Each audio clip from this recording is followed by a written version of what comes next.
Hi everyone, it's me, Darlene. I want to talk to you for a second about one thing that my mother used to do to me. And the reason I'm bringing it up is because I watch a TikToker. Her name is Marnie, Marnie Grundman. I think I'm pronouncing that correctly. I'm going to link to this particular TikTok in the description box. If you are dealing with a narcissist or you have in the past, you need to watch this woman. She has a lot of the same stories that I have, except that she talks a lot about how she actually left home and lived on the streets starting at age 13. I did not do that. But there's a lot of things that she talks about that are the same as what happened to me. And she's about my age. I believe she said she's 55 right now. I'm 61, so 6 years apart, that's not bad. So she's kind of, coming from the era that I was coming from. Anyway, she talked about, somebody asked if her mom ever bought her nice things. And she said yes, like clothing, things like that, all for the appearance. And that is so my story. My mother wanted me to dress a certain way, look a certain way. It was always like to show the public that she was the perfect mother. She said her mother didn't buy her toys or educational things. My mother did. My mother would buy me some toys. I did not get a lot of toys. I got gifts like birthday, Christmas. Every now and then I could get something else, but it just wasn't like, kids today seem to get everything they want. I did not get that. And a lot of kids didn't get that. But she would buy me some toys, and she would buy me what I'm going to consider educational things, because she would buy me things like to do crafty things, or, things like coloring books, crayons. I don't know if that's educational, but I felt like it was. But then, like Marnie said, stuff would disappear. And I know that narcissists do that to their children because it's a really good way to hurt a child. And it is one of the things that I just can't let go of. My mother used to throw away my toys or give them away. And it was so painful for me. I couldn't trust, and it was always the things that I loved the most. See, if I would have realized then to not say this is my favorite toy ever, or to play with it often, it would not have disappeared. And just like Marnie said, sometimes my mother would tell me, sometimes she wouldn't, and I would just have to wonder whatever happened to that item. Then there were times that she would get rid of stuff, give it away to somebody right in front of me. And I remember one time specifically, it was company, it was cousins of mine, the kids were cousins of mine. And when they were leaving, my mother wanted to give away a couple of my things, and I started crying. And I remember the mother, saying, no, she wants that. And my mother insisted, and it made that mother uncomfortable. But she took it, and I lost. It was a hand puppet, one of my hand puppets. And then there was something else. Out of my toy box, just goes and gets one of my favorite things out of my toy box and gives it away. She used to give my favorite clothing away, clothing that she bought for me to wear. And if I liked it, she would just give that clothing away. Or even worse, she would cut it. She would cut the sleeves off and say I was going to wear it without sleeves. It was just always something. But the worst thing that I lost due to my mother was my box of 45s. It makes me want to cry. This is tough stuff here. These are the things that I say are more painful than getting hit in the head unexpectedly and for absolutely no reason. Hit in the head with something hard. She liked to hit me in the head with a brush or whatever. See, I can even laugh about that because it just sounds so ridiculous. But like I said, I didn't get a lot of things. And I believe a 45 record, I don't know, I'm quite sure it was under $1 back in maybe like 1970 when I started really liking music. I don't know how I came about having a little record player. I think that might have been a gift. And when we would go to the store, I would be so hoping that I could get a 45 of whatever my favorite song of the week was. And I used to listen to the top 40, Casey Kasem, top 40. I don't know if he was when I was 10, but by the time I was 12, 13, I could listen to the top 40 and I would like certain songs and I would say, oh, I'm going to put this one on my list. Maybe I can get this one. And I had a little box that was for 45s. It was like a psychedelic print and it was green and had a little bit of shine to it.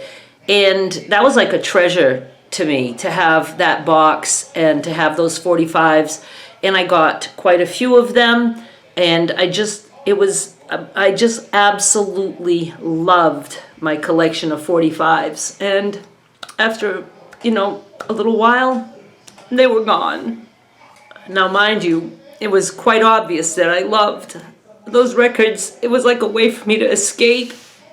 And I used to listen to them sometimes during the night. I'd have it next to the couch or the bed, wherever I was sleeping. I always tried to sleep on the couch because I hated being in a bedroom. And I just loved that collection. And it kills me to know that somebody would take that away, But they were gone. Now, I probably, collected for like 2 or 3 years. And then my whole collection, there was a lot of 45s. Anytime I got money for a gift or something, I'd go buy a 45. And jump forward to like when I was about 19, I was working at a place called Sprague Electric, and I just was obsessed with finding out what happened to my 45s. She denied that she had anything to do with it, but I knew it was her. I mean, they didn't just get up and walk out of the house. So I got up during a break and I called my mother and I, begged her to tell me what happened to my 45s. And she finally said that she thinks she gave them to a cousin of mine. I never got the 45s back. At that point, it wasn't so much about the 45s as it was, I couldn't believe that somebody would do something like that. And especially your mother, your very own mother. So that doesn't go away, It's a very good reason to become an alcoholic, things like that. I mean, especially when you're a kid and you're drinking or doing drugs, I'm so fortunate that I didn't do drugs because I would have been a drug addict, plain and simple. It sounds like it's not a big deal to a lot of people, but it is, especially when you put it with all the other shit that's going on, And I had to take a break because my mother got a call and I could hear her really good and I didn't want to record with her talking in the background. I think I was saying, because I did some editing, but I already forgot. I was saying that, it doesn't sound like a big deal, but it was constant. It was daily. I mean, I was just so always sick to my stomach, a nervous wreck.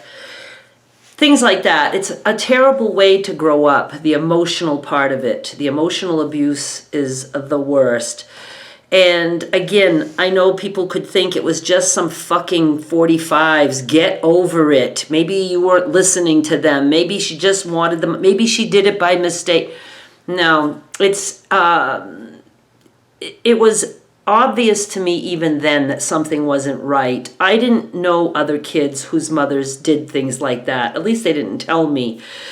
I just knew. I knew it was hurtful. And to me, you're not supposed to be hurting in your own home, especially at the hands of your own mother. I knew it wasn't right. So when I mentioned that I called her from work when I was like 19, the 45s disappeared probably when I was like 14, around there.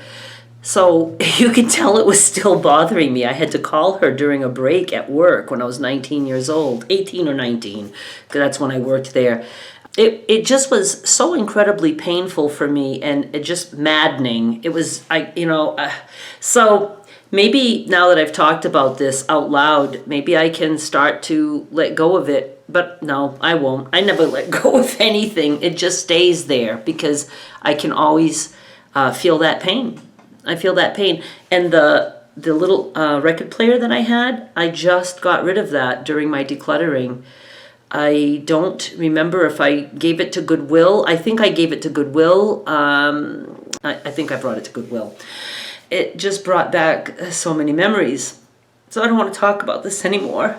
I just wanted to share that, and I would like you to go check out Marnie if you're at all interested in being validated. She'll validate you because it is amazing. It is amazing. There's so many people that I watch on TikTok, and I just can't believe that this has never been discussed like it is right now. People just don't know, how many children are dealing with it right now, and they're suffering. And there's just so many stories I could tell, so many. And like I said, it's not just one isolated incident. It's like it was constant, and it was, there's a better word, on purpose. It was planned. It was to cause hurt. That is what a narcissist needs to do. They get their narcissistic supply by putting someone down, and it makes them feel good. They got their fix. Really sad. All right, you guys. Thank you so much for watching. I'll be back with more soon. Bye.